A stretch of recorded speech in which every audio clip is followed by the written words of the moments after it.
Bienvenue sur Tesla Mag. Le 24 septembre dernier, Tesla Mag a assisté à la conférence nationale sur l'hydrogène renouvelable. Découvrez en exclusivité les moments forts, y compris la présentation du camion hydrogène.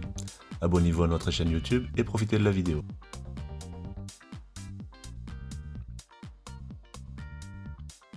J'espère que vous allez bien, passez une bonne journée. Je m'appelle Nico Bujon-Méred, je suis le coordinateur de la task force hydrogène à MEDEF International et chercheur indépendant spécialisé sur les marchés internationaux, la géopolitique de l'hydrogène que j'enseigne notamment à Sciences Po et à l'IFC School.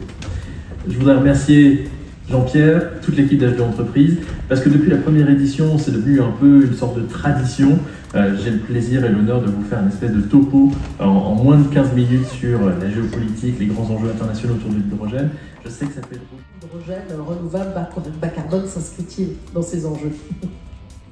Xavier Rstel. Merci.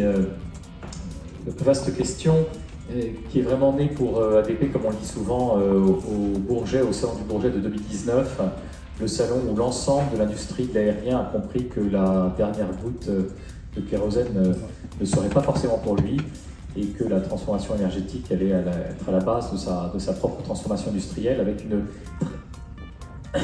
très très grande solidarité d'un partage de destin pour le monde de l'aéroportuaire, pour le monde des constructeurs, pour le monde des compagnies, pour le monde des passagers. Et donc, voilà, on ne le voit pas toujours, mais il y a dans le monde de l'aérien une très grande unité, solidarité derrière ces challenges.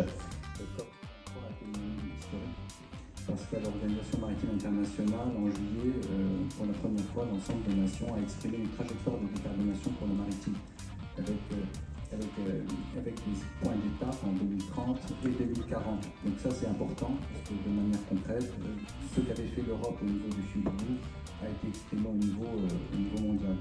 Donc, le deuxième point qui est historique aussi, c'est qu'à la COP28, 5 grands patrons du maritime se sont réunis pour soutenir d'abord cette trajectoire, d'une part, et dire qu'effectivement le partenariat et la collaboration est un facteur clé effectivement pour se décarboner. De manière plus précise, si on doit parler du maritime, il y a beaucoup d'enjeux, il y a des enjeux qui sont d'ordre externe qu'on doit gérer, et évidemment des enjeux qui sont d'ordre interne sur lesquels on peut agir. Les grands enjeux, les grands défis pour nous,